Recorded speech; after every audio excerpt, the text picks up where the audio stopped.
Hello everyone. Welcome to the What If Anime YouTube channel. Today, we're diving into an exciting new story that will take your imagination to the next level. Let's get started. Let's start the video. What the fuck do you want, dipshit? You here to kill me? Huh. To think that you of all people would be the one to do me in. Fate really is a herpes-infested bitch, the foul-mouthed redhead said ironically. She is a beautiful, red-haired kuniochi, wearing a black tunic over her black shots, the runic tied with a red sash around her waist, no longer preferring the white tunic and the large purple rope belt she used to wear when she was in Orochimaru's elite guard. And how the fuck did your sun-kissed queer ass find me anyway? How the fuck did you sneak up on me? Why didn't I sense your chakra? Tayuya asked incredulously. So many questions, okay, I'll answer you. 1. How did I find you? That's pure coincidence. I've been on a so-called 3-year training trip with my master, and we happened to be passing by the land of Moon. We take whatever missions that pique our interest as we go, you know, for money and for experience. The villagers didn't have any money, but their description of the monsters living in the caves up in the mountain piqued my interest. I never got to see your monsters, but I vividly remember Shikamaru's description of them. Naruto replied casually. He was tall, much taller than Tayuya remembered. Most of his baby fat was gone too, looking like quite the male physical specimen Tayuya had to say. In fact, she couldn't remember ever seeing anyone with a more perfect physique or a more handsome face, even with the weird but exotic-looking whisker marks. Gone was his ridiculous orange jumpsuit, the, Tayuya assumed, former genin, wearing a blue sleeveless top with black ninja pants, white leg warmers, and black ninja sandals, the lack of sleeves revealing his extraordinary physique for the world to see, especially around his arms. On his back was a large sword that was the size of his body, a sword that suspiciously looked like the Kubikuribocho, and Tayuya would know, after all, being a former elite guard of Orochimaru. It was her job to know about all of the most dangerous ninja in the world and their signature weapons and signature jutsu. The blonde brat, a handsome young man, was not wearing his forehead protector, which surprisingly made him look even more handsome. He had a tattoo of some sort on his forehead, which was blue in color and was the shape of a pyramid. He had a brown weapons pouch on his left leg and didn't seem to be wearing any gloves or anything on his hands. Overall, he looked very handsome, so I left quite an impression on that weak-ass piece of shit, huh? I wish I had left a much deeper mark on him, with his own kunai deeply embedded into his throat. And I would have too if it wasn't for that blonde wind-styled bimbo from Suna, Tayuya said angrily. Yes, Shikamaru mentioned that part too.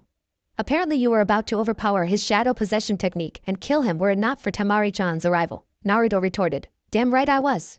Anyway, what the fuck did the villagers tell you? My doki haven't hurt anyone. I made sure of it. That's the whole point of keeping a low profile. I chose a village I knew couldn't afford to hire any shinobi, and made sure not to harm anyone because I didn't want them panicking and running around asking for help. My doki take the bare minimum of essentials from them, just enough for me to survive. So what the fuck? Tayuya asked angrily. As I said, pure coincidence. My curiosity was piqued, that's all. As for why you didn't sense me coming, it's called the chakra extinguishing technique. It's sort of a bloodline limit. Naruto explained. No, it's fucking not. I can do that shit too. I just don't do it because when I do, I also can't sense other people coming. It's a double-edged sword like that. Tayuya retorted. As I said, a bloodline limit technique. Naruto deadpanned, giving Tayuya a meaningful look, who on the other hand was looking at Naruto like he was the stupidest person she had ever met, until realization finally settled in, her eyes widening in surprise as a result. The fuck? You trying to say I'm related to you? Fuck outta here. No way I'm related to a stupid piece of shit like you. Tayuya exclaimed indignantly. This is a picture I drew of my mother, Naruto said as a seal appeared on his left forearm and glowed briefly, releasing something with a puff of smoke, an A3 framed portrait appearing in Naruto's hands as he grabbed it and made it face Tayuya. Tell me, Tayuya-chan, does she remind you of anyone you know? Naruto asked rhetorically, Tayuya staring in awe at the beauty of the woman, but more importantly at the brilliant red hair that reminded her so much of her own. Okay, fuck, your mom is a babe, and I like her hair, so what? It's not like I'm related to every fucking redhead in the elemental nations. Tayuya countered. I have the ability to detect a person's nationality and familial relations with my chakra sensing ability alone. I know for a fact you are my cousin. I didn't know it back then when we first met, my sensing skills were untrained and underdeveloped, but I know it now. Perhaps your sensory skills aren't as good as mine to that effect, but I know they should be at least good enough for you to separate lies from the truth, Naruto retorted, leaving Tayuya speechless as he was absolutely right. She didn't know how to discern the truth with her chakra sensing abilities, and she had discerned no lies whatsoever thus far. Ha ha. Ah ha ha ha ha. Ha ha ha ha ha. I see, so you're not here to finish what you started almost 2 years ago. It's sad really, part of me was hoping you were. I mean, who wants to live the rest of their life as a cripple? Tayuya retorted. I did notice that your legs had atrophied. Temari-chan sure did a number on you, didn't she? You need not worry though, I can heal and regenerate your legs easily. But it will take some time before you get back to full strength again, After some time training with me, you'll be able to heal your injuries on your own. You are an Uzumaki after all. You just need to further activate your bloodline abilities, Naruto retorted. What the actual fuck? You mean all this time, I could have healed myself all along?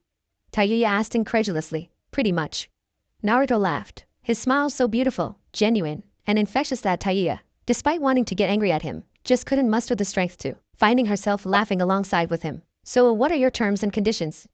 Tayuya asked warily. Nothing. After our training together is complete, you can go wherever you want and do whatever you want. However, I would be honored and happy if you could go back to Konoha with me and help me to rebuild the Uzumaki clan and bring it back to its glory days. This of course is entirely up to you. You are under no obligation.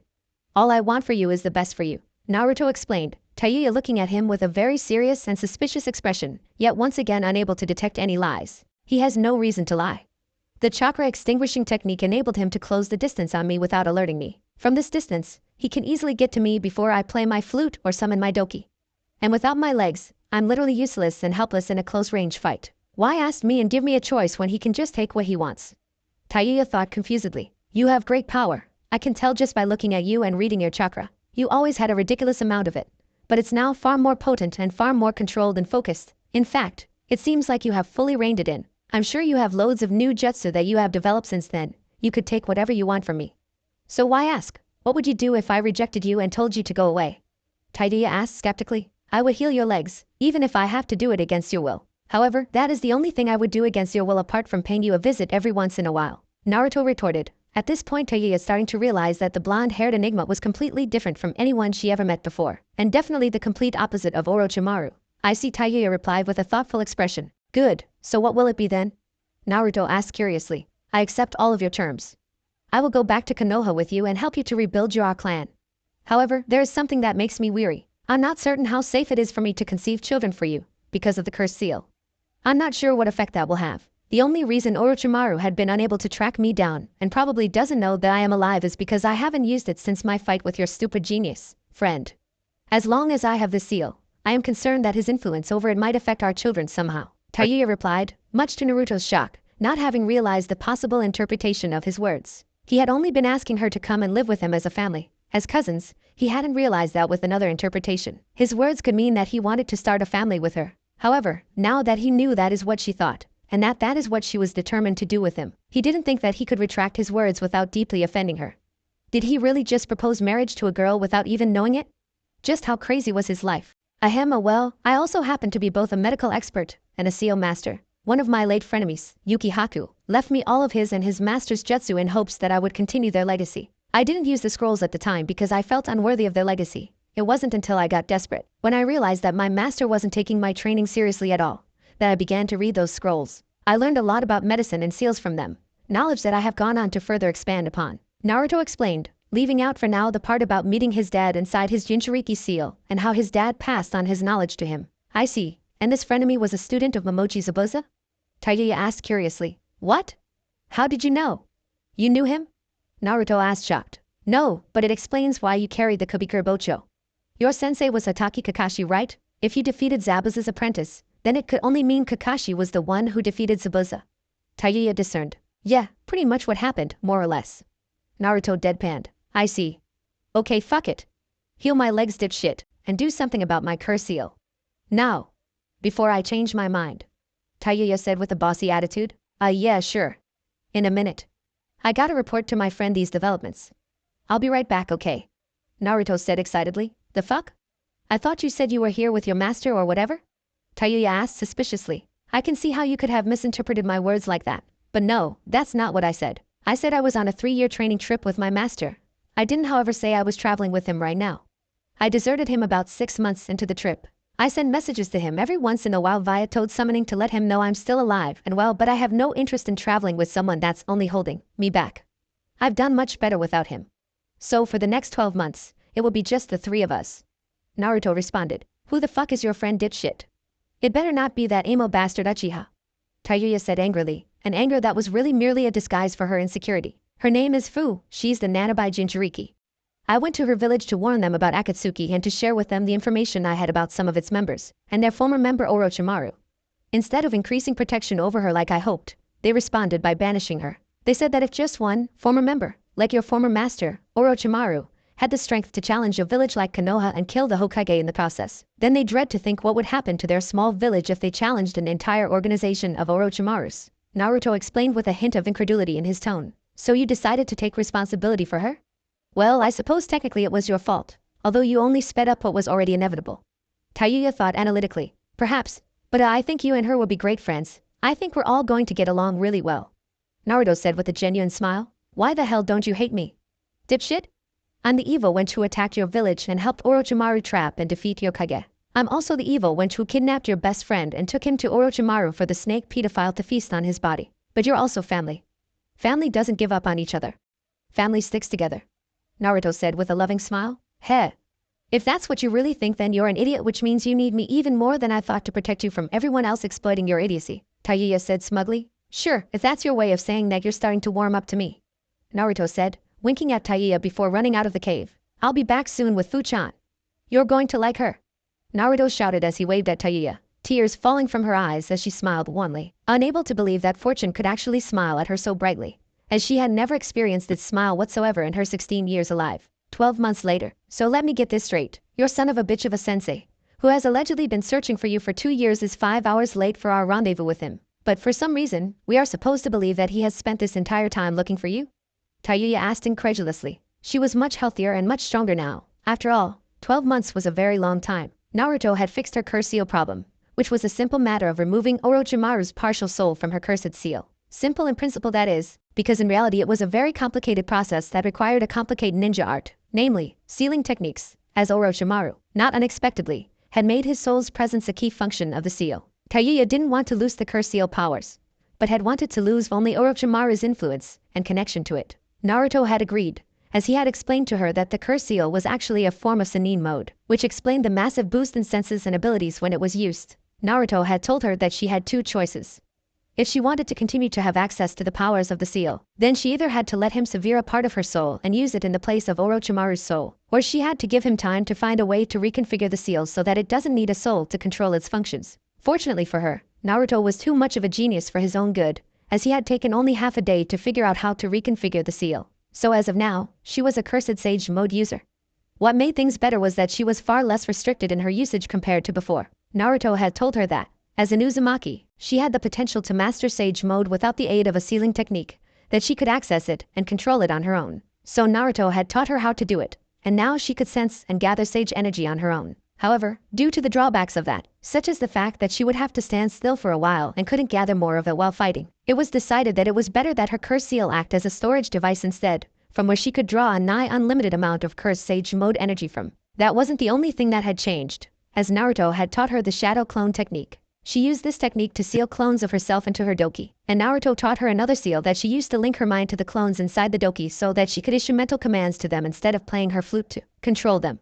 This made things a whole lot easier for her, and also made her doki's movements far more unpredictable. Finally, her sound release. Naruto had encouraged her to find new ways of using sound release and told her that, when she became a true master, she would be able to do anything with her ability to manipulate vibrations and sound, same way he was able to do anything with his wind release, to the point that he could even fly. At the time, it had irked her to no end that she was the only member in the team who couldn't fly, as Fu could fly with the wings of her bijou and her particle release. However, with a lot of hard work, pain, and suffering, she had figured out how to fly using her ability to manipulate vibrations, which earned their team the moniker of the Flying Ninja Squad. Money and food?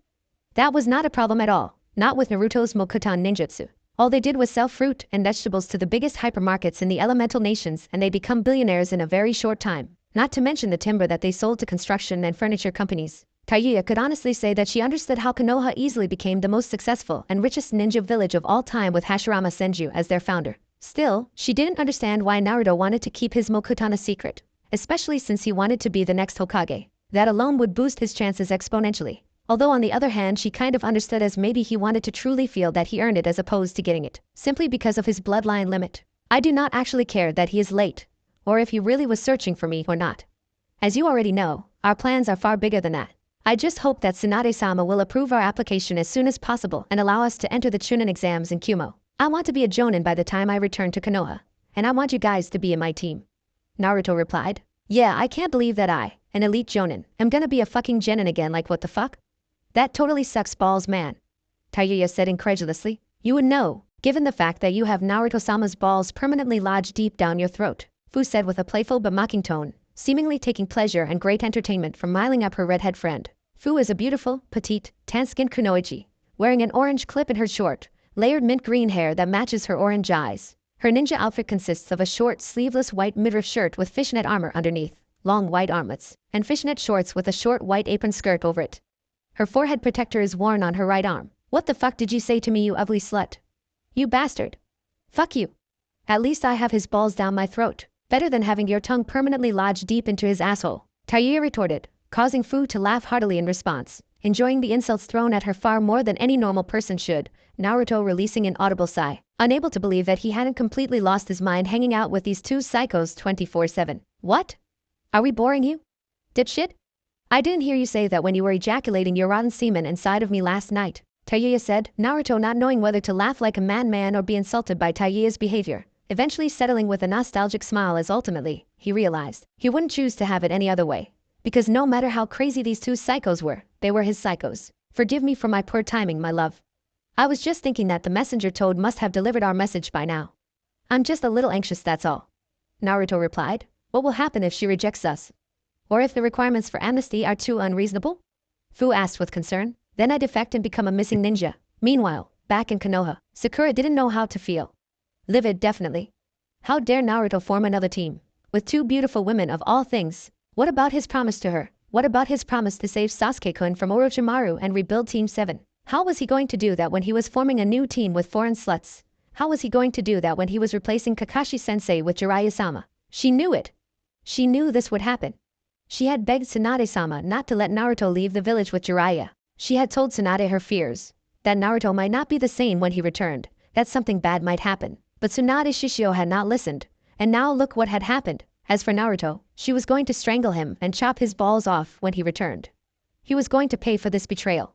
She was going to make him beg her for forgiveness. This was unacceptable, completely, utterly unacceptable. You have all heard the contents of Naruto's letter. You have all read the profiles that Naruto supplied of his prospective teammates for the Chunin exams. I chose to share this information with you because you all went to the academy together with Naruto, most of you at least. Niji, Lee, Tenten, you graduated a year earlier, but you have had some experience working with and even fighting against Naruto.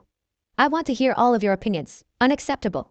Tsunade-sama, you cannot allow this to happen. Naruto belongs to Team 7. He cannot be allowed to form a new team, especially one with foreign whores of foreign kunoichi. One of them is an enemy who helped Orochimaru kill Sandaime-sama and also kidnapped Sasuke-kun for Orochimaru. She almost killed Shikamaru if it wasn't for Temari-san. This is unacceptable. Sakura exclaimed angrily. Thank you for your input, Sakura. Your passionate protest will be taken into consideration in my decision. But I was actually planning to ask Shikamaru to speak up first, seeing as he is the one who has the most experience with fighting or interacting with Taiya of the North Gate. Tsunade replied. Oa Gomen Shishio. Sakura apologized sheepishly, even though she was cursing up a storm on the inside, unable to understand why this inquisition was even necessary as she felt that the decision was an obvious one, troublesome. What can I say? Oh well, if this were a normal person we were talking about, I would say we absolutely cannot trust Taiya. Orochimaru aside, she was the most sadistic, merciless, and heartless person that I know of. She didn't care when she thought her comrades were killed. In fact, she seemed thrilled by the news. She enjoyed killing way too much to be considered a decent human being. Shikamaru trailed off, causing a wicked smile to appear on Sakura's facial features. However, Hyuga Niji-san was a really cruel and heartless guy before he met Naruto. Look at him now.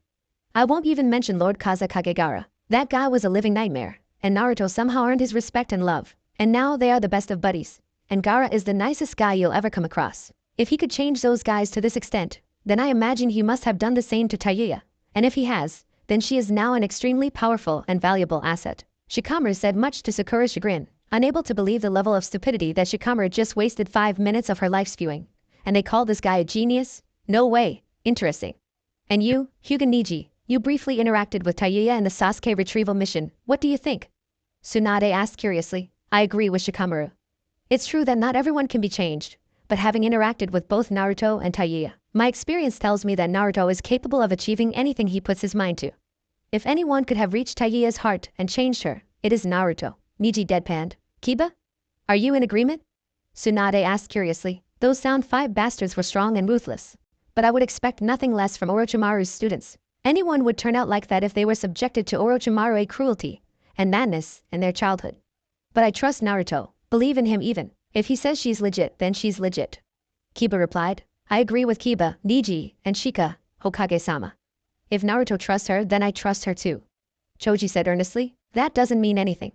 She still kidnapped Sasuke-kun and helped Orochimaru trap and kill Sandaime-sama.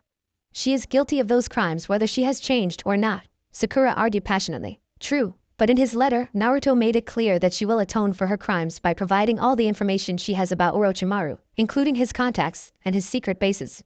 She has also vowed to fight against all of Naruto's enemies alongside him. From what I hear, Naruto and Sandaime-sama had a grandfather/grandson relationship. If she has sworn an oath to protect what is essentially Sandaime-sama's grandson, then is she not making up for her crimes?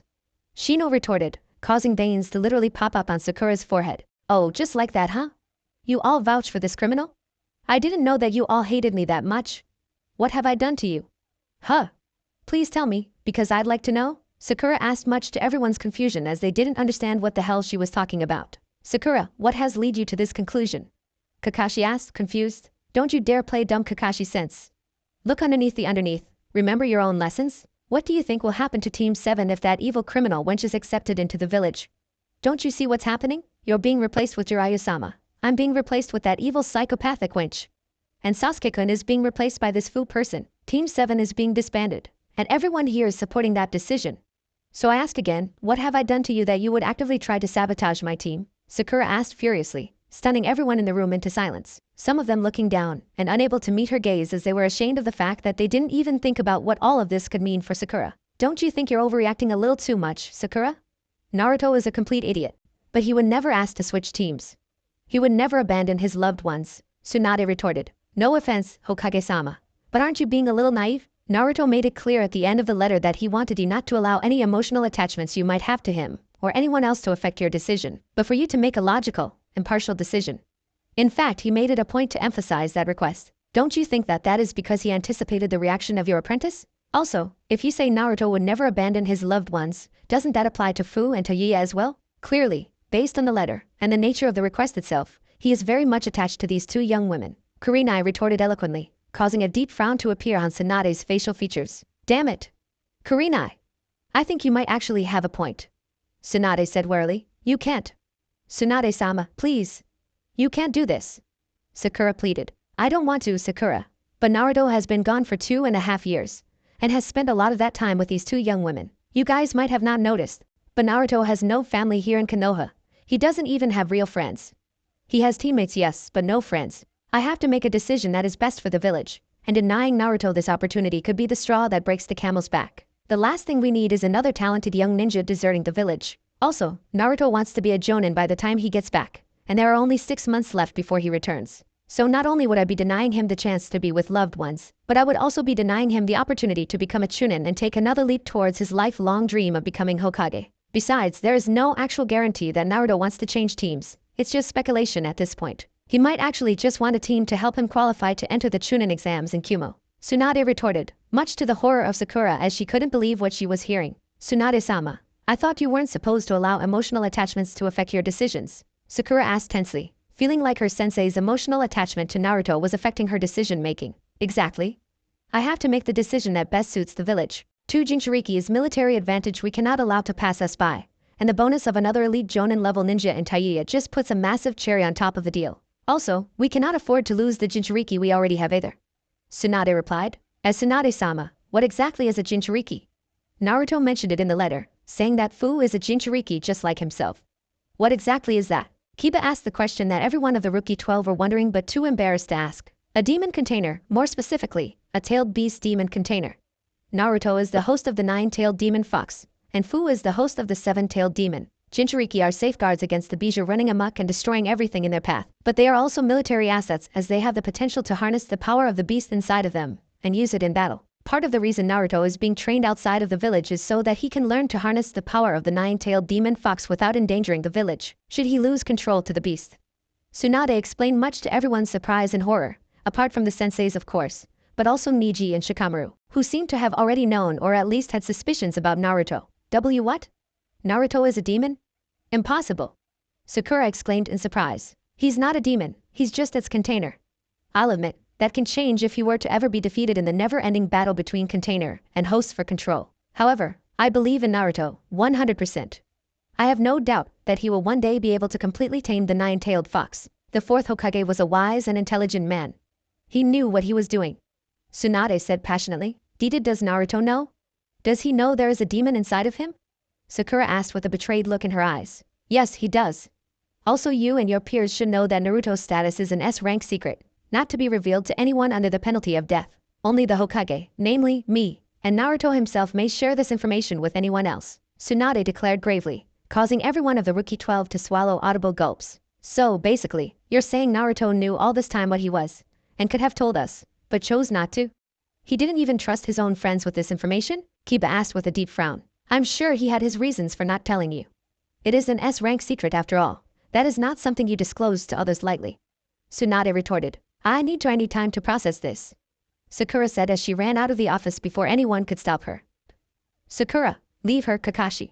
She's going through a lot right now. She needs time to process the whole thing.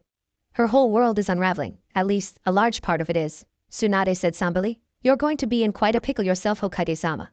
You seem to have a close bond with Naruto, but you obviously have a close bond with Sakura too, after all, she is your apprentice. Whether you pick a side or remain impartial in what I assume will be a big dispute between them when Naruto returns, you're probably going to look like you're picking sides to the one your decision doesn't favor. Asuma warned with a grave undertone. Not to mention, from what I have heard from Lee, they're both people with very strong flames of youth. Guy added, everyone assuming that he meant that they are very stubborn and emotional people when he said flames of youth. Though one can never be sure about the translation, as Guy seemed to honestly find any excuse to use his favorite catchphrase. If I'm going to end up becoming the villain anyway, then I suppose this means I'll have to harden my heart and do what is right for the village, irrespective of whether someone likes my decision or not, Tsunade said with a thoughtful expression. Which means? Kakashi trailed off with concern. I will accept Naruto's request. I'll admit I am worried about him going to Kumo given our history and the fact that we have no alliance or peace treaty with them. It's very dangerous territory. However, they have two Jinchuriki and Jiraiya, and this Taiyuya seems like a genius shinobi in her own right as she was Orochimaru's elite guard at such a young age. She also has full control over the cursed seal. They should be able to handle whatever comes their way, Tsunade said with concern. I see. Well, I suppose we'll have to wait and see. There is nothing else we can do. However, supposing everything goes well, Naruto returns to the village, and as suspected, requests to form a new team with Jiraiya-sama and the two foreign girls. What will happen to Sakura and I? Would our team be disbanded, or will you seek to find replacements for Sasuke and Naruto and have us continue as a team? Kakashi asked with concern. What's wrong, Kakashi? You worried about losing all of your students? Asuma asked. I am, but more for Sakura than for me. I've already lost an entire team to death, so even if I lose another one, at least they're all still alive. So for me, it's not the worst case scenario. However, Sakura doesn't know the feeling of losing an entire team. It's the same as losing a chunk of your family. Also, as much as nothing is worse than death, being abandoned can potentially be just as painful, maybe even more so. Kakashi explained his reasoning. You're referring to the fact that both Naruto and Sasuke would have willingly and consciously chosen to leave her to be with other people? That would not only be painful but would be a huge blow to her self-esteem. She will need you and I now more than she ever did before. We'll have to be there for her, to remind her that there are still those who value her. To that end, I might have to form a new team for you just to keep you together, Tsunade replied thoughtfully. There might be another solution, Hokage-sama. Niji spoke with that ever calm and serene tone of his. Another solution? What is it? Tsunade asked eagerly. In fact, everyone eager to hear what possible solution Niji could have come up with. Reform Team 7, with Naruto as team captain. He mentioned wanting to be a jonin by the time he comes back, did he not? So, make an excuse to relieve Jiraiya-sama of his duties to the team, and replace him with Sakura-san, with Naruto, as a jonin, becoming captain of the team. Niji suggested, much to Tsunade's surprise. That's a very good idea. The thought never even crossed my mind. However, Naruto cannot actually become a jonin by the time he returns. Jonin exams, unlike chunin exams, can only be taken internally. Naruto would have to first return to the village before taking them. Also, an application is never approved immediately. You have to have been a chunin for some time so that your achievements as a chunin can be documented, and your abilities assessed before an informed decision can be made. Naruto and Jiraiya aren't exactly doing any official missions, and the ones that they do take on their journey are not reported. Tsunade explained. There are other ways, are there not?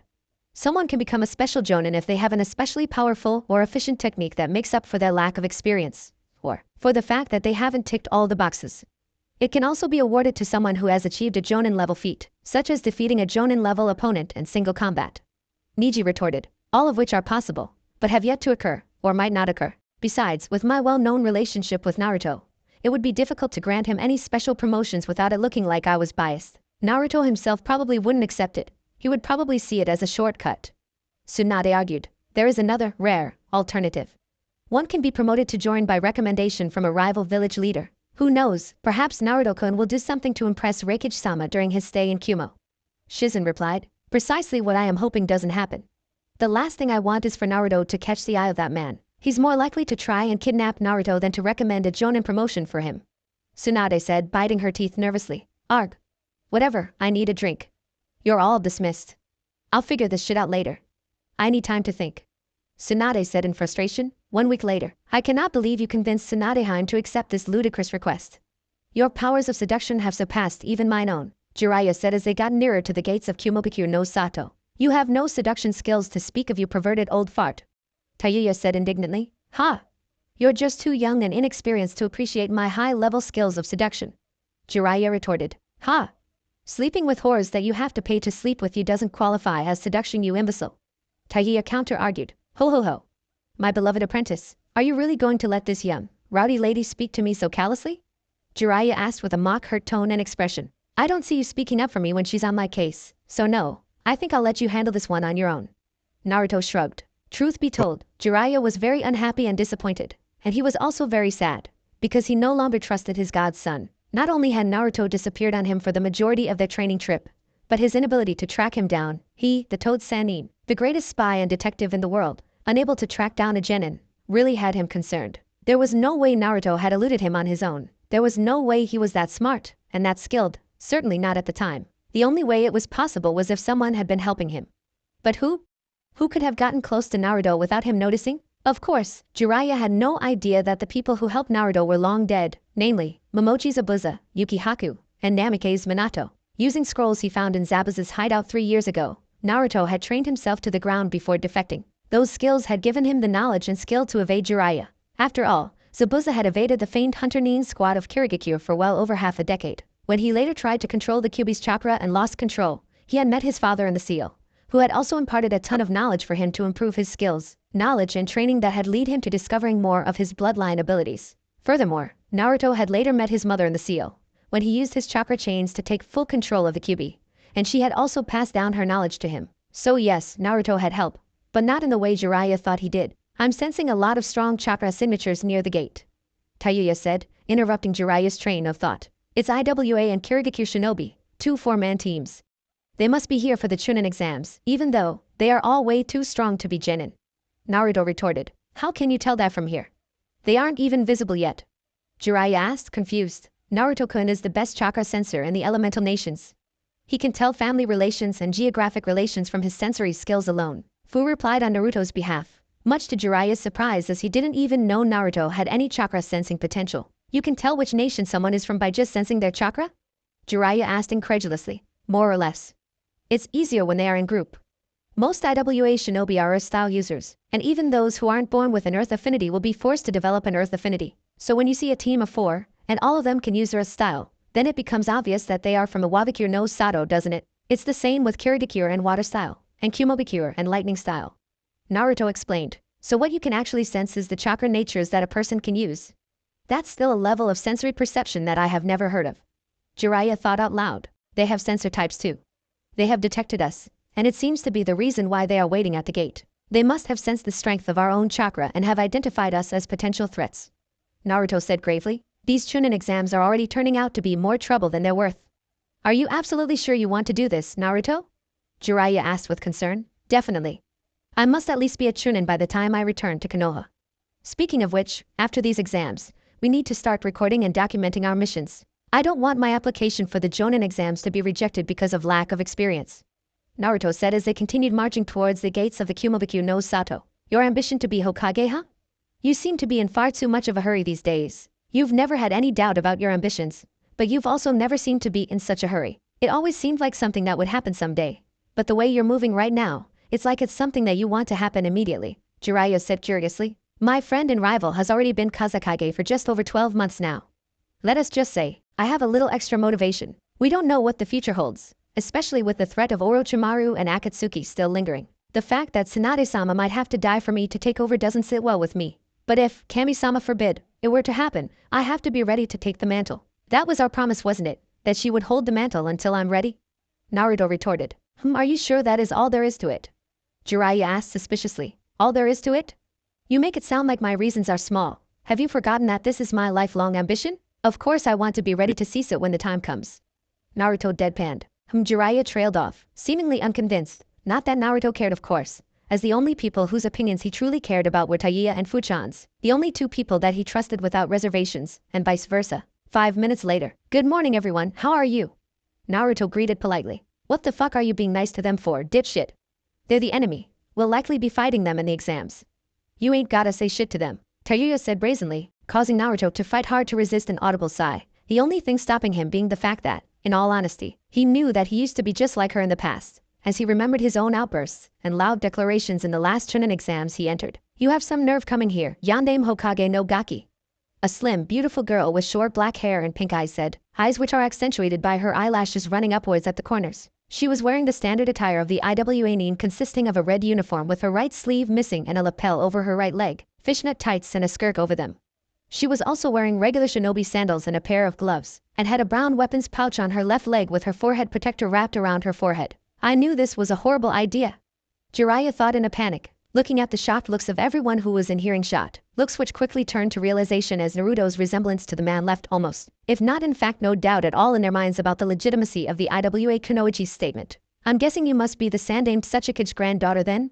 It's an honor to meet your acquaintance. I am Uzumaki Naruto. Naruto introduced himself as he extended his hand for a handshake, a hand that the Iwagakure Kunoichi rudely slapped away in disgust, much again, to the surprise of everyone. Jiraiya, of course, more surprised by Naruto's lack of reaction at being called the Yandame Hokage's son, as if the IWA Kunoichi had merely told him the weather forecast for the day. Actually, it's not just him. Neither of those girls seemed surprised. So not only did he know, but he told Fu and Taiya of this, but didn't give any indication to me that he knew? And exactly how long has he known the truth anyway? Jiraiya thought suspiciously. Your father killed many of my people. You will pay for his sins. You made a mistake coming here, Namake's Naruto. I know for a fact that Kumogakure carries almost as much of a grudge against your father as Shuchigakure does. Your Hokage must be an imbecile for sending you here, the Iwagakure Kunoichi said malevolently, putting special emphasis on the name Namake's, as if to make sure that Naruto understands that she doesn't acknowledge Uzumaki as his name. Team. Taiya trailed off as Naruto quickly raised his right hand in the air, signaling for Taiya to stay out of it and let him handle this himself. Taiya gritting her teeth in anger but knowing better than to disobey Naruto's orders. Your animosity, while unjustified as I am not the one who killed your people, is however understandable, as my father's death means that you can never exact your revenge on him, not directly at least. Still, I do not think your lack of manners is justified. Don't allow your hate to drag your reputation through the mud. I greeted you with respect and introduced myself to you. I expect at least that much from you, even if you intend to kill me during the Chunin exams. Naruto replied calmly, the IWA Kunoichi's face turning red with anger, like she was a balloon about to explode. Ahem. Please forgive my daughter for her behavior. She is a passionate young woman. My name is Katsuchi, the Jonin sensei of this team. This passionate young lady is Kuratsuchi, my daughter. These are our teammates, Akatsuchi and Suzumabachi, Katsuchi said as he directed Naruto's gaze to Akatsuchi and Suzumabachi, Naruto paying special attention to Suzumabachi as he was quite honestly shocked by the amount of chakra she had. She has shoulder-length brown hair with a single lock falling onto the right side of her face and going over her right eye just a little bit. She has steel gray eyes with orange markings in the corner, and she is wearing what appears to be an altered, purple kimono dress with red trimmings. These a yellow sash around her waist and thigh-length stockings that are merged into her sandals, and she also has very small eyebrows. Those are elite Uzumaki-level chakra reserves. Kuratsuchi has an abnormally large reserve of chakra too, but this one takes the cake. Naruto thought curiously, quite sure that they were not Jinchuriki, which made their abnormally large reserves quite a peculiar phenomenon. It's nice to meet you, Katsuchi-san. As I already said, I am Uzumaki Naruto, and these are, of course, my teammates. The lady with the red hair is Taiya, and the one with the green hair is Fu. The big man over here is my master and Jonin sensei, Jiraiya of the legendary Sannin, Naruto said, much to the surprise of, well, everyone. Just as I thought. You may use the name Uzumaki, but all evidence points towards you being Namake's Minato's son. Jiraiya of the Sannin is a legendary figure in the ninja world by his own right, but he is also known for being the mentor of the Yellow Flash. That he is your mentor too all but confirms it. Katsuchi said with conviction. It's not like I was denying it. Naruto said with a shrug of the shoulders. Is he ignorant to the danger that his identity poses to him, or does he just not care? There is a thin line between confidence and arrogance, but which side of the line is he? Katsuchi wondered. Gee. You arrogant little. We'll see how confident you are when I hold your life in the palms of my hands. Kuratsuchi said angrily. You are within your rights to pursue that goal. After all, the Chunin exams are a substitution for war. It is how the status between the ninja villages and the elemental nations is determined, rather than trying to eradicate each other's entire villages and causing untold amounts of destruction and suffering. Given that it is a war substitution strategy, it is probably the only legitimate opportunity you will have to dispose of me, Naruto said as if he wasn't the one whose death was being talked about, almost as if providing emotional support for Kuratsuchi. You piece of shit. Are you mocking me, huh? Kuratsuchi exclaimed angrily. That's enough, Kuratsuchi. You've already made a major blunder by alerting your target of your intentions. Now he has time to prepare and plan for your ambush. You've completely taken away the element of surprise from the equation. You've made things unnecessarily difficult for both you and your teammates. You're a kunoichi, not some reckless street brawler. If you ever want to succeed father as the next Tsuchikage, you have to do better. Katsuchi scolded his daughter harshly, Kuratsuchi's eyes widening in surprise when she realized what she did. You're right, father. I'm sorry, everyone. Kuratsuchi apologized sincerely, Naruto raising an eyebrow as he didn't think that someone like her had that kind of maturity and humility. I know you're strong, you're our greatest military asset. Everyone believes in you already, so you don't have to be in such a rush to prove yourself that you forget the fundamental principles of being a ninja. Katsuchi further admonished. I know, you're right. But I swear on my life, I will not fail. I will get revenge for our people. Kuratsuchi said with fire in her eyes. Shouldn't it be we will give revenge for our people? You are in a team after all. Naruto asked rhetorically. Stop speaking to me like I'm your friend. It's not going to work. I'm going to kill you no matter how nice you try to act. I mean we are going to kill you, Kuratsuchi said stubbornly. We shall see about that. Naruto trailed off as he was interrupted by a Kiridikir guy with an eye patch on his right eye. Pardon the interruption, but we couldn't help but notice the gigantic sword on your back. It looks very familiar. The man said with an unmistakable edge to his tone. I would have been surprised if you didn't recognize it. Ail-san of the Byakugan. It was after all a Kiridikir heirloom, Naruto retorted, much to the surprise of Ao and his students. You know who I am? And about my Byakugan? How? Ao asked, surprised that a person so young knew him first of all, but even more so that he knew about his Byakugan. Zabuza-sensei had extensive notes about you, and all of the high-ranking ninja of Kirigakure. Naruto dropped a bomb near the gates of Kumogakure. What? No way. That's bullshit. Zabuza-sama would have never taken on a foreign shinobi as an apprentice. He definitely would have never shared village secrets with you, one of Ao's students said angrily. He is a handsome teenager of average height, around Naruto's age. He has a fair complexion with short, messy, blonde hair that falls over the right side of his face and spiked up on the left his forehead, pink eyes and a marking with 3 points running down under his left eye. He is wearing black pants, a striped purple shirt, a green long-sleeved vest with a high collar, and black gloves. He also has a gray strapped forehead protector under his bangs and is carrying a large sword on his back that is actually forged from the water staff that his father, the late Yonde Mizukage, used to carry, the sword given the name water gun because of its water manipulation abilities. You'd be surprised. Being a missing ninja for well over half a decade can change someone, and well, seeing your life flash in front of your eyes can change your perspective too. Naruto retorted to the blonde-haired kid's shock and confusion. By the way, who might you be? You look awfully familiar. In fact, you have a very strong resemblance to the Yonde Mizukage. Naruto said suspiciously. I am Kadarashi Kagura, and yes, I am the late Yonde Mizukage's son. Kagura said with a mixture of emotions. Late Yonde Mizukage, huh? I'm sorry for your loss. Naruto said somberly. Why would you be sorry for his loss? He was a vile man who killed his own people for the most stupid reason ever. Kagura said angrily. He was still your father though. I'm sure it couldn't have been easy for you, Naruto retorted, Yagura choosing to remain silent to that retort lest he say something that he was not supposed to say. He wanted so badly to tell Naruto that his father was a great man, that he only did those things because someone was controlling him with a powerful genjutsu. However, that information was an S-rank secret that wasn't supposed to be disclosed under any circumstances, because it sent an even worse message than the one that was already out there about his father. The message being that the Yonde Mizukage was weak Kage who could be controlled by an enemy jutsu, which would likely weaken their position even more than it was already. Don't become distracted, Kagura. The real issue here is Namikaze Naruto's possession of the Kubikure Bocho. Another teen said with a grave undertone. He is a teenager, also around the same age as Naruto, with chin-length purple hair which is parted in the middle. He also has red-colored eyes that were currently glowing, and he wore a light purple shirt with black stripes on each side, a sash around his waist, a pair of dark-colored pants and sandals. On his back were 2 dual swords, known as the Lightning Fangs, and a blue weapons pouch on his left leg. Okay, look, he didn't exactly give it to me.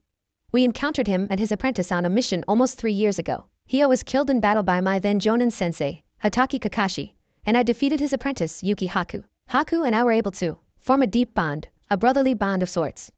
We had met and become friends before we knew we're enemies. Well, before I knew at least, Naruto said, pausing slightly before continuing on with his explanation. My chakra sensory skills were underdeveloped at the time, so even when we fought, I didn't realize it was him until I broke his ANBU mask.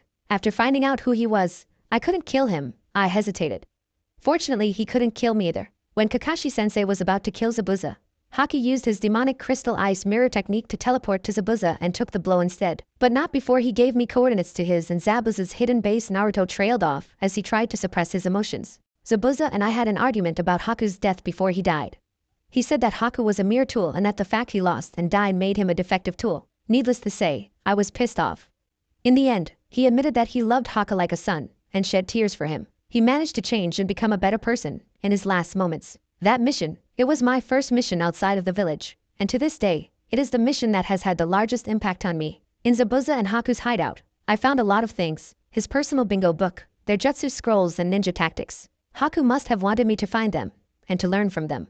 So I did, and I carried this sword in honor of the both of them. Naruto concluded his explanation. Everyone, including Jiraiya, shocked into silence by Naruto's story. Well, except for Fu and Taiya, who already knew everything about him. But they were foreign shinobi. Not only that, but they were enemies who legitimately tried to kill you and your teammates. How can you honor them as if they were your family? The third genin member of the team asked, stuttering nervously as he spoke, making Naruto think that he was like a male version of Hinata. He is also around Naruto's age, with short, tufty blue hair and dark eyes. He also has pointed, shark-like teeth, a common trait of the members of the 7 ninja swordsmen of the mist as well as apprentices share. He wears square, black-rimmed glasses connected to ear protectors, a blue pinstriped shirt and camouflage pattern pants. He wears his forehead protector on the front of his holster, which he uses to carry Hiramakirai, a gigantic sword that can function both as a dual sword and a double-edged sword depending on how you connect it. It also known as the chakra sword, and the sword itself is wrapped in bandages leaving only the double hilt visible. He also has shuriken holsters strapped onto each of his legs. Before I met Taiya-chan and Fu-chan, they were, despite being my enemies, the people I formed the strongest bond ever with. I consider Haku to be the brother I never had, and I have a great deal of respect for Zabuza. As I said before, they had a monumental impact on who I am now and even my combat abilities. Naruto said unapologetically, you still need to give us back the sword. It belongs to Kiridakir. As much respect as I have for Zabuza-sama, it doesn't change the fact that the sword did not belong to him. So even if his apprentice gave it to you, it means nothing. He had no right to give it to you. Kagura said gravely. The custom of claiming spoils of war is recognized by every single ninja village in the elemental nations. Zabuza was legitimately defeated by my Jonin sensei, and I defeated his apprentice. I have a legitimate claim to his sword. Naruto retorted. You're already being hunted by the Tsushigakure contingent. Are you sure you want to be hunted by us too? Because that is what will happen to you if you do not give us back the sword. The guy with the glowing eyes said. Who are you again? Naruto asked curiously, seemingly ignoring the guy's warning to him. Shitiki Ranburo of the Fuingen. The guy on my right is Chizuru. The kid with glowing eyes, now identified as Ranburo, replied. Nice to meet you and no, I will not be handing over the sword, but I will put it into consideration. I shall have an answer for you at the end of the exams, and if I do give it back, it would be at a monetary price. So maybe you should contact the Godame Mizukage and ask him how much he is willing to offer. Hareo corrected. Excuse me? Naruto asked curiously. Ask her how much she is willing to offer. Ao corrected. I see. So 2 of the 5 Kage are females? This is unprecedented, though it should do wonders for the morale of all kunoichi in the elemental nations. Naruto retorted. Yes it will, but there is no need for us to contact Mizukage-sama. We will retrieve that sword at any cost. Kagura said uncompromisingly. Looking forward to it, I guess. Naruto said, resisting the urge to sigh out loud.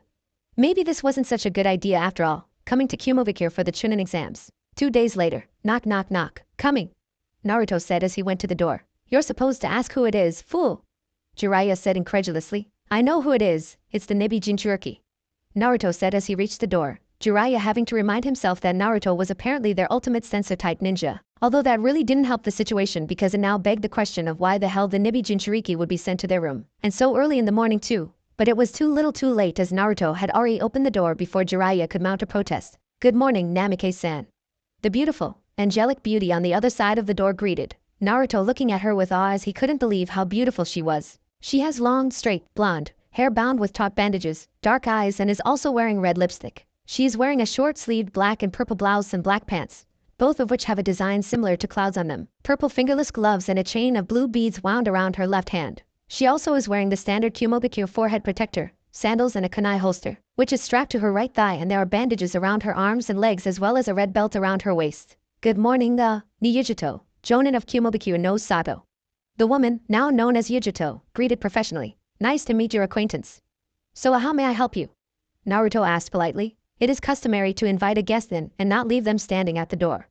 Yujito deadpanned. Yeah, please come in. Naruto said as he moved out of the way, allowing Yujito to enter his and Jiraiya's hotel room. You can sit on my bed. Naruto said as he gestured towards his bed, which thankfully, unlike Jiraiya's, was already neatly made and folded. It's quite alright, I won't be staying long. Yujito said as she looked around the room before turning back to Naruto, acting as if Jiraiya was not even there despite the fact that she had just recently chastised Naruto about his lack of manners. Reikage-sama sent me to demand you hand over a more appropriate picture of you. The picture on your genin license is outdated and quite frankly, ridiculous, Yujito said with authority, Naruto scratching the back of his head sheepishly as he remembered exactly what he looked like on the picture. Literally like a total clown. I was a bit of an attention seeker back then. I assure you, I have grown considerably more mature since then, Naruto said as he extended his right hand, with a poof of smoke, a recent photo of him appearing on the palm of his hand. This is more than adequate. Thank you for your cooperation, Namikaze-san. Yujito said as she took the photo into her hand. My pleasure. Anyway, we were about to get the girls from the opposite room and go out for breakfast. Would you like to join us? Naruto asked warmly, Yujito giving him a soul-searching stare that lasted quite a bit longer than was comfortable for Naruto, searching the blonde Uzumaki for any signs of deception only to find none whatsoever. Thank you for the kind offer, Namikaze-san, but I have already eaten. Yujito deadpanned. Okay, well, thanks for stopping by. It's not often I get to meet others like me. If possible, I would like for us to become friends. I don't know how they treat Jinchuriki around here, but I wasn't treated so well growing up. Making friends was extremely difficult, borderline impossible really, Naruto said openly, Yujito fixing him with another soul-searching stare before finally relenting. I understand your pain. It can be quite difficult to make friends. Nevertheless, you are from an enemy village. Making friends with you would only make things unnecessarily difficult for us in the event our respective villages went to war with each other. I'd rather avoid compromising myself like that, and so should you. Yujito said logically. You may have a point, it would be morally compromising. Nevertheless, there is no guarantee that our respective villages will go to war in our generation, so I would rather not live my life with ifs, coulds, and woulds. Therefore, my offer still stands. Naruto retorted. Tell you what, Namikaze-san, survive your Jonin exam tomorrow, and I will accept your offer of friendship. Yujito said with a mysterious tone. I think you mean my Chunin exam tomorrow, and isn't the first exam a written exam? Surviving is a rather easy goal all things considered, don't you think? Naruto asked, confused. Chunin exam, yes of course, that's what I meant. Yujito said, again Naruto getting a weird feeling from her. What's going on exactly? Naruto asked suspiciously. I must report back to Lord Reikage. Good luck for your exam tomorrow, you're going to need it, Yujito said dismissively, making a relatively quick exit as she didn't even wait for Naruto to respond before she was already gone. You look troubled, don't have as much game as you thought, huh? Well, don't worry my apprentice, some are a little harder than others. Sometimes you need to stick it out. That is an amazing beauty, trust me, she'll be worth the effort. Jiraiya said with a lecherous tone. That's not it. When I corrected her about the Chunin exam, she said that she meant to say Chunin exam instead of Jonin exam. However, she lied, which means that she actually meant to say Jonin exam. But why would she have meant to say that when we are in fact here for the Chunin exams? Naruto pondered out loud. What? That's impossible. Jonin exams are taken internally. You must be mistaken. How do you even know that she was lying? Jiraiya asked incredulously. A master chakra sensor can discern lies from truth by analyzing the chakra fluctuations of someone. But more than that, I have the unique ability to sense negative emotions, which makes it even easier for me to identify when someone is lying. Naruto replied, once again shocking Jiraiya for like the millionth time since they were reunited. At this point I don't even know what to say about your sensory skills except to ask if you are absolutely positive about your readings. Jiraiya asked warily. I am. Besides, didn't it sound ominous to you, the way she said I was going to need all the luck I can get for tomorrow's exam? Naruto asked rhetorically. She also called you up by the Yondaime Hokage's surname, which means that the Reikage thinks that you are related to the Yondaime Hokage. From what I know, he was the Yondaime Hokage's arch-rival. He considered himself the fastest ninja in the shinobi world, until he met the Yellow Flash in battle, that is. Jiraiya replied, lamely still trying to feign ignorance to the fact that Naruto was his late student's son, so whatever surprise he has for me, also has a convenient reward system. If I get through whatever test he has, I get an instant Jonin promotion. That is the bait, I suppose, to incentivize me to participate in whatever facade he has planned out for me. Naruto thought out loud. You can't possibly be considering this. Don't be a fool. Whatever it is that the Reikage has planned for you, it's definitely a trap. Jiraiya said angrily. Obviously, but it's also an opportunity. You cannot gain anything of real value if you're not willing to put your life on the line for it. Besides, the reward is worth the risk. Naruto said elatedly. I won't allow it. I forbid you from taking part in the exam tomorrow. We're leaving, effective immediately. Jiraiya said uncompromisingly. Who's the naive one now? Do you really think that Lord Raikage will allow us to just leave like that? I scanned the entire village as soon as I noticed Yujito Dano acting weird. There are 11 times more shinobi on village border patrol than there was yesterday, and 4 times the number of chakra sensor types as there were yesterday. He has put the village on lockdown, which means that he isn't giving me a choice of whether I want to participate or not, and he definitely isn't giving me the choice to just up and leave before the exam tomorrow. Naruto replied casually. Now come, let's go get some breakfast. Naruto said as if it was just a normal, warm and sunny day. You go ahead, I'm going to pay the Raikage a little visit and give him a piece of my. Jiraiya trailed off as Fu and Tayuya barged into their room unannounced. You filthy wankers better come outside now. You won't believe this. Tayuya exclaimed frantically. Come quickly, Naruto-kun. This is terrible.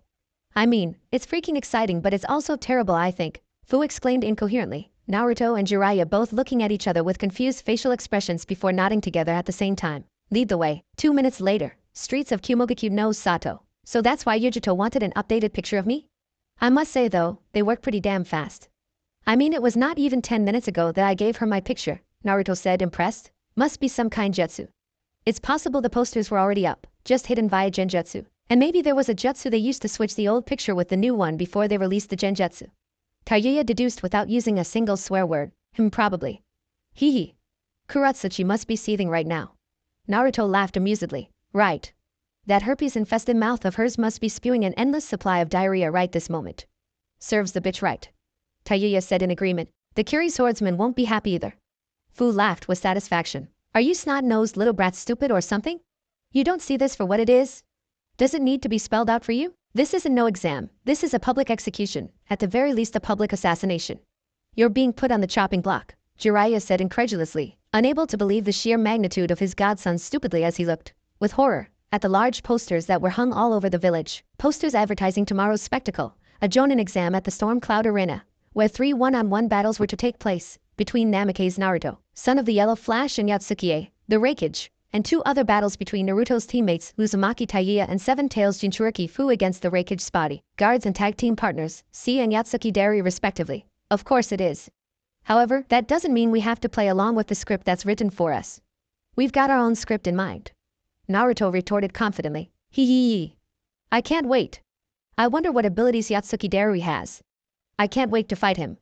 Fu said excitedly. I don't know about that, but lightning style and insane speed are guaranteed to be involved somehow. These guys aren't just the Raikage's elite guard, they're also his tag team partners. Do you know how fast you have to be able to pull off tag team moves with the fastest man in the world?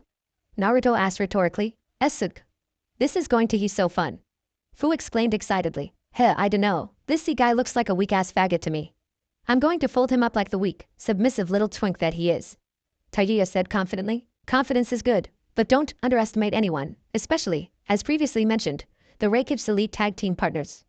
Naruto deadpanned. I know, dipshit. I was just saying he looks like a faggot-ass twink, that's all. Tayuya retorted, Naruto rolling his eyes as he wondered why he even bothered at this point. Alright, whatever, let's go get some breakfast then. Naruto retorted. Wait. Why didn't you tell me that Tayuya was an Uzumaki? Jiraiya asked suspiciously. I didn't tell anyone. Lord Raikage must have one seriously keen eye to have discerned that on his own. Honestly, I'm not surprised at this point. Nothing will ever surprise me again after this. Naruto replied. Yeah, and stop being a hypocrite, you perverted, deadbeat pathetic excuse for a godfather. Tayuya exclaimed angrily, Jiraiya's eyes widening in surprise as he didn't know Naruto knew that much. Forget about it, sensei. Let's just have ourselves a nice breakfast and spend the rest of the day planning our escape. I'm not naive enough to believe we will leave Kumogakure no Sato without incident even if we win tomorrow. We need to have an exit strategy. Naruto said unbothered. Why you do that so long? I need to give the Raikage a piece of my mind. I'll see you at lunchtime, Jiraiya said as he turned and started walking away with purpose in his step, without even waiting for a response from Naruto. Dude would rather face off against Lord Raikage than own up to his wrongdoings, crazy. Fu thought with childlike awe and wonder. He hasn't even acknowledged that dipshit is the son of the Yellow Flash. Piece of shit pervert is in denial. Tayuya retorted, none of that matters. What matters is that tomorrow, no matter what, we ain't leaving Kumogakure without a Jonin promotion. Naruto said positively. Still can't believe Lord Raikage postponed the Chunin exams just for this. He must have desperately wanted a somewhat legal and legitimate excuse to kill you, Naruto-kun, Fu said with a little bit of concern, even though the other half of her was confident in Naruto's victory and honestly excited to see the fight between him and Lord Raikage. Yeah, the asshole even put on a nice touch with all the examinees have to do is survive for 10 minutes against the Raikage and his elite guards. Chi, as if surviving 10 minutes against the allegedly fastest trio of shinobi in the world is something just anyone can do, Jiraiya said, pissed by the Raikage's devious mechanizations. He thinks he is setting us up. But this actually makes things easier for us because we don't even have to win to get promoted. Just make sure we're still standing at the 10-minute mark. Naruto retorted. Hee. So true. That's what he gets for planning a diabolical scheme without getting enough information on his targets. Fu said jovially. PSSHHT. At least I ain't gotta be a genin for much longer. I think I was seriously going to lose my mind at having to remind myself that I have been demoted to a rookie position. Anyway, let's get the fuck out of the streets. These piece of shit Kumigakurians keep staring at us like we're some kind of circus show. Jiraiya said irritably. Kumigakurians? Ha. I don't think I've ever heard such a term before. But I like it. Kumigakurians, ha ha. Fu laughed hysterically, inevitably causing more people to give them the evil eye, much to both Naruto's amusement and chagrin. The blonde Uzumaki feeling like laughing alongside her whilst at the same time feeling like chastising her, which was honestly his everyday life with Jiraiya and Fu. Nevertheless, the trio taking Jiraiya's advice and vacating the streets before they got themselves into an incident. Following day, Storm Cloud's arena. The place was buzzing. In fact, not just the stadium, but the whole of Chumobukuro had been buzzing since the previous evening, especially with the Raikage's brother, the eight-tailed Jinchuriki, leading a rap parade all around the village all night long until morning. Everyone was excited, but most of all, everyone seemed extremely confident in the Raikage and the elite guard. Naruto had used the shadow clone and a henge to infiltrate the crowds so that he can gather some information, and had found out that the Raikage and his brother were undefeated since the yellow flash passed away, and had been undefeated before they encountered him as well. He also learned that they weren't the only ones, as the two-tailed Jinchuriki, Yijito, and the Raikage's tag team partners were also undefeated. Another thing he learned was that they were all, supposedly, speed demons. Naruto wasn't surprised as he had already surmised that C and Darui had to be speed demons in order to be the Raikage tag team partners. It was also obvious as far as the 8 and 2 tails Jinchuriki. After all, Naruto knew all too well the speed boost one can get from both version 1 and version 2 tailed beast modes. The Raikage's brother, Killer Bee, was a perfect Jinchuriki Naruto had found out, and Nijito apparently was very close to completely subduing her Bija too, which meant, of course, that they were incredibly fast because that meant that they were more than capable of using version 1 and version 2 tailed beast states. Nevertheless, Naruto did not have to worry about them, for now at least. Assuming both his beloved, secret wives actually won and or survived their respective battles, he might have to worry about the two Jinchuriki only when he and his team tried to leave the village. Because if the Raikage had no intention of letting them leave, then Naruto might end up having to fight at least one of the Jinchuriki. Ha! You know, I was really pissed off when I saw the posters all over the village. I hated how Lord Raikage took my people's vengeance right from under our noses. However, I've come around since then. You see, now I get to watch you, from a comfortable position, getting crushed into mincemeat by Lord Raikage. The only thing that could have been better would be to watch Sachikage-sama dismantle your body into tiny, invisible molecules. Kuratsuchi said maliciously, Naruto resisting the urge to roll his eyes at the Raikage's persistence in making his life miserable. For a guy that Naruto had never met before, the guy sure had it out for him, going as far as designating for him and his team seating positions that were smack in the middle of both the Kiri and the Tsuchi teams, the very teams that declared their intentions to kill him and his team when they arrived. The gate guards must have reported what happened and Lord Raikage decided to use it to unsettle us. Seriously, the guy has no shame. Naruto thought irritably. If you don't shut your big mouth, a giant wasp is going to fly in there and sting your insides. Naruto retorted. Ha! Is that the best you've got? Idiot. Is that what you want your last words to be? You know you're going to die, right? This whole thing is a ruse for Lord Raikage to legitimately and legally assassinate you and your friends. Jonin promotion my foot, Kuratsuchi said with a sinister glint in her eyes. Maybe I'll just assassinate Lord Raikage instead. Did you consider that, huh? Naruto retorted. Ha! Yeah, right. Even your father couldn't kill him. Sure, your father beat him. No one is disputing that. But even defeated, Lord Raikage is an extremely difficult man to kill. His skin is impregnable. Nothing can cut through him, and his resistance to blunt force trauma is quite frankly inhuman. Killing him takes a special kind of talent, a talent that you don't have, idiot. Kuratsuchi said condescendingly. Seems like your father and grandfather have educated you a lot. You know your stuff, I must say. However, you don't know what I and my team are capable of, so I wouldn't speak so soon if I were you. Naruto retorted. Chi. Baka baka baka baka baka. Kuratsuchi said as she slapped Naruto at the top of the head 5 times, Naruto giving her a withering look because of her actions, a look that Kuratsuchi completely ignored as she continued to berate the blonde Uzumaki. No one is going to let you leave even if you were to win, idiot. Not that it's possible, but rather I should say, no one would let you leave especially if you won. They would make sure you died here. Why do you think the village has been placed under lockdown? Kuratsuchi said with way too much joy and happiness in her tone. Why, she really hates the Yondaime Hokage's son. I mean, I don't like him either, but this is just plain ridiculous. She's taking it way too far. Kagura said incredulously. She's taking advantage of the situation. She knows he can't do anything about it, not here, with so many people to get caught in the crossfire, and with his fight against Lord Raikage coming up. He'd be a fool to react to her taunting, but in that same breath, I can't imagine how humiliating this feels for him, Ao retorted. I would have slapped the shit out of her. If he can't do anything about her abuse, then doesn't that mean she can't do anything about his reverse abuse either? Kagura retorted. In principle, yes, but who knows how she might react. She seems like a rather reckless and impulsive type of person, especially given her notorious hate for Namake's Naruto. Things could escalate very quickly if he retaliated, and most likely, he would be blamed for all of it. Ao retorted. Wow, I think I might actually be starting to feel bad for the guy. Ramuru said as he listened to Kuratsuchi continue to abuse the Konoha genin, and also realized that the Nanabai Jinchuriki was barely holding herself together because if looks alone could kill, Kuratsuchi would have been obliterated by now. It's a good thing the redhead's fight is first on the schedule. If she were up here instead of the green-haired one, I don't think this matter could have been kept civil at all. She seems like she is even more rowdy than Kuratsuchi, Kagura said with relief. True. Let us hope she loses. Or at least needs medical attention after her battle, because if she comes up here and Kuratsuchi is still acting like this, it will spell disaster, Ao retorted. The battle is about to begin. Chujiro said as he pointed down at the battleground, Taiya coming out to loud boos all around the stadium, said boos turning into even louder cheers once he came out, sections of the crowd chanting the words Godspeed all around the stadium as he waved theatrically at the fans. C is a young man, slightly older than Naruto, with dark eyes and short, blonde hair which he is wearing parted in the front. He's wearing the standard attire of the kimonin, a sleeveless, black shirt with a one strap over one shoulder white flak jacket, black forehead protector, characteristic black, elbow-length arm guards, and the red and white Kumobikyu shin guards along with a pair of sandals. On his back he also has a sword strapped to his back, which is typical of a Kumo shinobi as most Kumo ninja are kenjutsu practitioners. Down at the arena, piece of shit faggot. I will end your career. You won't have a single fan after I publicly fold your Twinkie ass, Kaguya thought maliciously. That was of course, until she remembered Naruto's instructions not to kill her opponent if it was possible to win without killing him. Damn it. Screw that. I don't know how to fight any other way. I'm not gonna risk my life just to avoid angering these Kumobikyu snowflakes. Taiya thought rebelliously. Good morning, Uzumaki Taiya. I am Dodai, and I will be the referee in these examinations.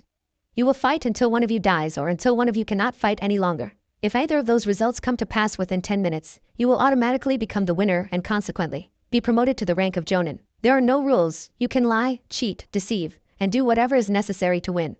Good luck, Dodai said as he signaled to the stands for ANBU shinobi taking positons in the 4 cardinal points around the fighting arena and going through a set of hand seals before activating a translucent barrier around the battlefield. This barrier is meant to prevent your battle from having an impact on the stands, as there are a lot of civilians in the arena. Dodai explained for Taiya's sake. Fine, whatever. Let's get this show on the road already.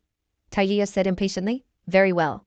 Jonin exam battle between Uzumaki Taiya of Kanahedaku no Sato and C of Kumobikyu no Sato. Commence, Dodai said as he jumped as far away as possible, C not wasting any time whatsoever as he pulled out his sword from his back, infused it with a lightning stream, and came at Taiya with crazy speed that most shinobi couldn't even follow, much less the civilians. However, to C's surprise, Taiya was able to block his attack with an invisible sword that she manifested from her flute, apparently using the flute as the handle of the sword, the impact causing the release of a weird sound that wasn't typical of what one would expect in a clash of swords. Piece of shit. You actually think you're faster than me?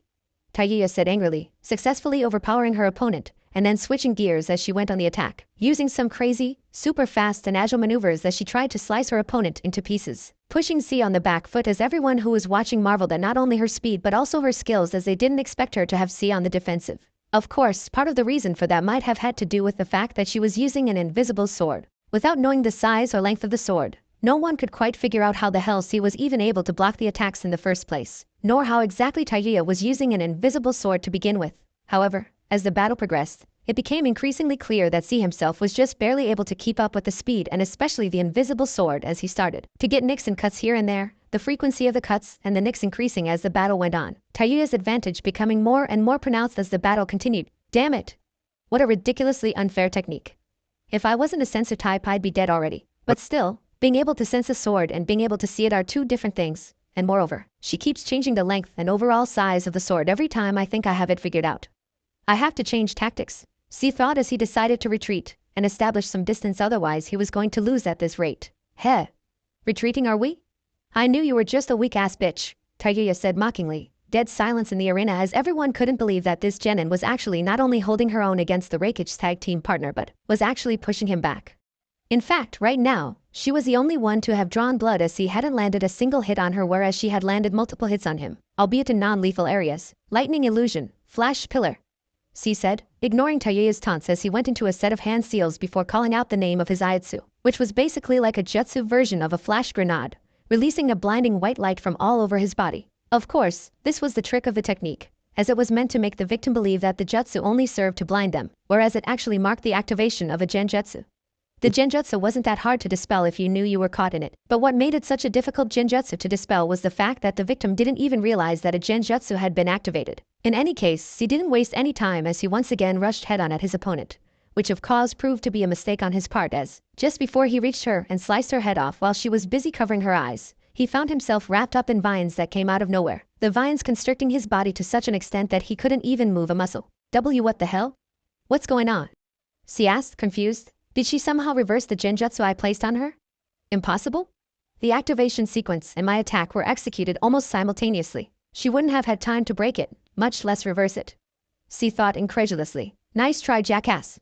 First off, I'm immune to fucking genjutsu courtesy of Uzumaki clan sealing and barrier ninjutsu. Secondly, you've been in my genjutsu from the beginning of this battle, and that genjutsu has been reinforced every single time that our swords clashed against each other. By my calculations, I miss you completely about 11 times. I cut you 17 times, and our swords clashed about 31 times. That means that my genjutsu has been reinforced 30 times over. You'll never break it, dumbass, Taguya said with a sadistic smirk on her facial features. I knew there was something weird about the sound her invisible sword released upon impact, but I never imagined it was something like this. What an incredible master of jutsu. Is this really a genin? She thought in disbelief. Now that you know your place, time for you to yield and concede defeat. If you don't, I will make sure your death is slow and painful. I will strip you naked and shove my invisible sword flute deep in your faggot little ass, Taguya said morbidly, causing everyone in the crowd to wince and cringe at the image that Taguya was painting. You are incredible, honestly. I find it hard to believe you're a mere genin. It has to be a lie. Ain't no genin can do the things you've done here today, she said disbelievingly. Nah, you Kumobikure faggots are just weak, that's all. Now are you gonna yield or what, shitbrain? I'm trying very hard not to start an incident by killing you, in case you haven't noticed, Taguya said irritably. I'm sorry, but I'm going to have to decline your offer. I don't like losing to anyone, but I especially don't like the idea of losing to a girl, she said mockingly. Why, you little? Taguya exclaimed angrily, swinging her invisible sword hard and fast as she attempted to decapitate her nemesis, surprised when she didn't make contact at all as she completely evaded her attack, moving at a speed much greater than before. What the actual fuck? How the hell did you move, you stupid cock gobbling twink? Taguya asked incredulously. Lightning release, synaptic integration, she said with a serious tone of voice. Taguya able to see lightning sparks traveling up and down all over C's body as realization dawned on her. His chakra frequencies have just shot through the roof. It's like the speed that his chakra is moving through the chakra coils has increased exponentially. So this is his hyperspeed technique, impressive. But two can play that game, Taguya thought as she activated her own jutsu, just to make sure that she didn't find herself in the afterlife before she knew what the hell just happened. I see now. You stimulated your neural synapses with your lightning style in order to break out of my jutsu, and you're probably immune to genjutsu as long as that jutsu is active. I won't be able to catch you with my genjutsu again, but you're a fool if you think that changes anything. I'm still gonna win this battle, Taguya said confidently. Will CC began to say as he suddenly appeared behind Taguya. About that, he finished as he swung his sword at her neck area, wanting to end the fight as quickly as possible. However, much to his surprise, Taguya was no longer there when his sword made contact, his sword passing though what appeared to be an afterimage as a sonic boom reverberated in the battle arena, Taguya appearing behind him and executing the exact same move that he just tried to use on her, and making contact too, albeit not completely as he managed to minimize the damage, able to just barely get away with his neck still intact, not without sustaining damage though as there was blood gushing out of his neck. Thankfully, he was a medical ninja too, as he quickly used the Mystique Palm technique to stop the bleeding completely and close the wound before it became fatal, showing incredible medical prowess to be able to heal himself that fast. He healed himself in an instant? I see, The increased chakra frequency from the electrical stimulation also results in a boost in his ninjutsu prowess. He couldn't have healed himself that fast if not for this jutsu. So in a way, it can also act as a supplementary ninjutsu. Tayuya thought analytically. You actually managed to dodge my attack even when I was using Sonito? Damn, you're really something else, for a bitch-ass faggot at least. Tayuya said, choosing to ignore Tayuya's homophobic insults, made easier he supposed by the fact that he wasn't actually a homosexual, even though he still thought that her insults were in bad taste. And you are just full of surprises, aren't you?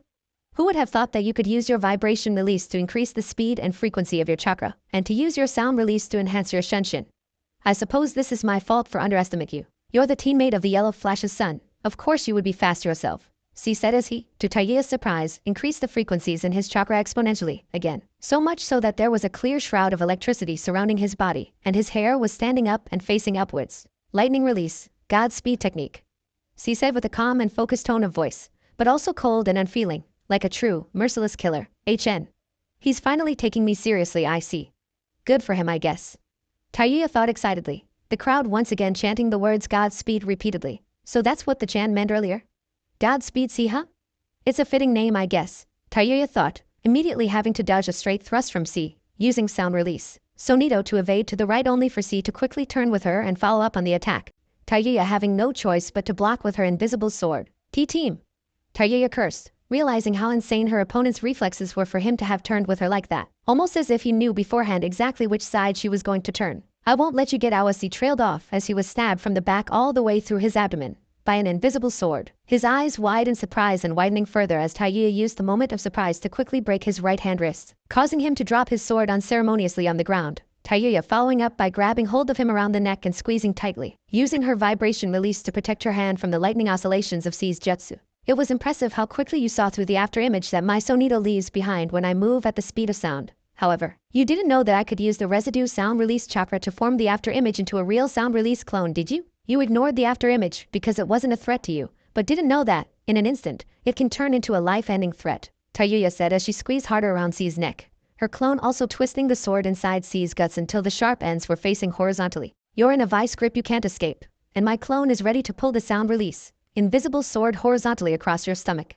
Tap out now, or die for real. This Tayuya trailed off as the buzzer sounded, indicating that the 10 minutes of allotted time had gone by and that the fight was effectively over without a winner, although no one was under any illusions about who would have won the fight had there been more time. Everyone stunned by the fact that Godspeed C had actually lost the fight for the first time in his life against the freaking genin, albeit a ridiculously overpowered and skilled genin. HN.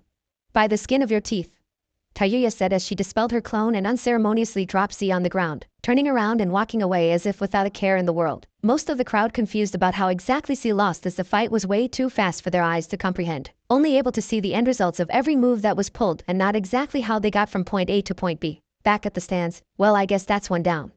2 more to go, Naruto said with a tone that was a little too happy, not directing his words at anyone in particular but everyone fully aware that the comment was meant to grate on Kuratsuchi's nerves. Fuck you, Namikaze scum.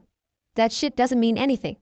As long as you lose and die a painful and horrible death, nothing else matters.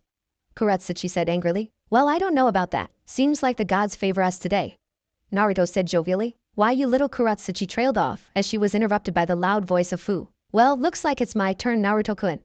Aren't you going to give your beloved wife a good luck kiss? Fu exclaimed excitedly, everyone face faulting at the wife part of her sentence, none more so than Jiraiya, who absolutely couldn't believe what the fuck he just heard. That's supposed to be a secret, dummy, Naruto said with a sigh. A pointless one. So what if people know that Yiya-chan and I are your wives? We're not some weak damsels in distress. We can protect ourselves. Fu retorted. Yes, you're strong, but that doesn't mean you should needlessly make yourselves targets, Naruto retorted. Wait a minute, you bastard. You're married? To 2 women? Why, you womanizing piece of trash. I knew you were a sleazy bastard, but this really takes the cake. You don't just deserve to die. You deserve to burn in the hottest pits of hell, Kuratsuchi said angrily. Do you really have to turn everything about me into some evil diabolical plot? Naruto asked with a bored tone. You piece of sh. More importantly, Fu exclaimed before Kuratsuchi could spew more fecal matter from her mouth. Are you going to give your beloved wife a good luck kiss or what? Fu asked irritably, tired of Kuratsuchi hogging all of Naruto's attention like some kind of attention-seeking whore. Honestly, for someone who claimed to hate her husband, she sure demanded a whole lot of his attention. No, I won't. I do not believe that my beloved wife needs any luck whatsoever. Naruto trailed off, Fu immediately spotting a hurt and disappointment look on her facial features. Dead silence taking hold of the immediate vicinity by the scruff of the neck. everyone wondering what kind of man would do that to their wife period, much less just before she went into a death battle. But I will give her a congratulations kiss when she wins, because that's how much confidence I have in her, Naruto said with loving smile, causing a warm and joyful smile to appear on Fu's facial features. Damn straight. Now that's what I'm talking about. I'll be back in no time at all, Fu said excitedly, making her way to the battle arena with an extra skip in her step. You're married? Why the hell would you ruin your life by getting married at such a young age? You haven't even known. Don't you think this was a very hasty decision? And why would you marry 2 women? Do you have any idea how difficult it is to please even just one woman? Jiraiya asked angrily. No, I don't. It hasn't been a problem for me. My stamina is legendary. Everyone knows I have insane stamina. After all, I am an Uzumaki, and a Jinchuriki, Naruto replied casually. Idiot. I'm not talking about sex. Are you really that naive? The fact that you think I'm talking about sex just proves that you really don't know what the hell you've gotten yourself into, Jiraiya chastised. Ha! Really? You, the biggest pervert in the entire world, the self-proclaimed super pervert, are talking about the difficulty of pleasing 2 women, and it's not about sex? Naruto asked incredulously, everyone in earshot trying their best not to audibly laugh at Jiraiya's expense, but at the same time unable to believe that the legendary Jiraiya of the Sannin was that kind of man, especially the self-proclaimed super pervert part. Idiot. Stop spreading false rumors about me in public, Jiraiya said angrily, Naruto marveling at how almost genuinely affronted Jiraiya was acting towards Naruto's factual statement, to the point that Naruto himself almost believed him despite knowing for a fact that he was lying. Heh, whatever. No point in getting salty about it, it's already done, and I don't regret it one bit, Naruto replied dismissively. You're only saying that now because you're going through the teenage love phase. Teenage love is the best, but it's not the same as true love. One day you'll wake up and realize that you threw away your entire life too soon and too early. You'll either turn into an adulterer or a miserable old man. There are many fishes in the sea, and you've already removed yourself from the ocean before you could experience anything else, Jiraiya said gravely. Listen, I get where you're coming from, but there is no world where I will ever regret being married to Taiyi-chan and Fu-chan. It's not even remotely possible. Understand, I'm not trying to undermine your wisdom or your experience. I'm just saying you can't just put everyone into a general box and classify them. Everyone is unique and everyone experiences life in their own unique way. For me, a world without Taiyi-chan or Fu-chan in it is unimaginable, Naruto retorted. Damn right it is. Move aside, dipshit. I'm not letting you sit next to this Tsuchi harlot any longer than you have to, Taiuya said, Naruto smiling warmly as he did as instructed, honestly happy that he wouldn't have to deal with Kuratsuchi's bullshit anymore. Who you are calling a harlot, you demented slut? Kuratsuchi exclaimed angrily, Taiuya completely ignoring her as she carried on talking to Naruto, asking him if he saw her performance, and what he thought of it, causing Kuratsuchi to grit her teeth in anger, even though she was also interested in Naruto's assessment of the battle. It was a wonderful performance. No, actually, it was perfect. You managed to defeat Lord Raikage's tag team partner without him getting a single hit on you. That's what is known as a flawless victory. You also managed to keep up with his Godspeed technique, and not only that, but you managed to use his own reflexes and reaction time to blindside him. You're an absolutely amazing kunoichi, Ie-chan. Your name will be spoken of with fear and reverence all across the shinobi world now, Naruto said genuinely, causing Taiuya to smile bashfully at Naruto's glittering assessment of her performance. Damn right, dipshit. I'm amazing, alright. Maybe they'll even give me an eye. And that wraps up part 1. But wait, there's more. In part 2, we'll be diving even deeper into. You won't want to miss it.